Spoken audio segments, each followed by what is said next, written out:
Municipal ఎన్నికల ముందు కాంగ్రెస్ మంత్రులు ముక్కులు మూసి మొස්සమర్రకుంట చేస్తున్నారు జనాలు. ఏందో ఏమో గాని ఏడికి మంత్రులు అయినా జనం ఎగవడినట్టే అడుగుతున్నారు. మాకు అదెందుకు చేయలేదు, ఇదెందుకు రాలేదని నిలదీస్తున్నారు. పాపం ఇగో చూడుండ్రి ఉప ముఖ్యమంత్రి బట్టి విక్రమార్క పరిస్థితి ఎట్లా అయిపోయిందో సమాధానం చెప్పలేక సతమతం అవుతున్నాడు.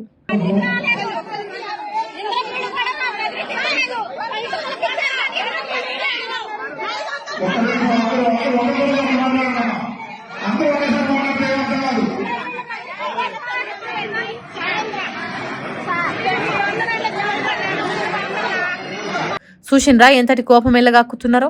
పాపం ఓ దిక్కు కెమెరాలుండే, ఇంకో దిక్కు ఆ అక్క ఆగుకుంటా అడుగుతుండే. అందుకే ఏమనలేక ఏగలేకపోయిండు మంత్రి బట్టి సారు. ఇట్లా ఒక్క బట్టికే కాదు, అంతకుముందు ఇంకో మంత్రి వాకాటి శ్రీధర్ సార్కు మాకు నెలకు 2500 ఎప్పుడు ఇస్తావో చెప్పని అడిగినరు.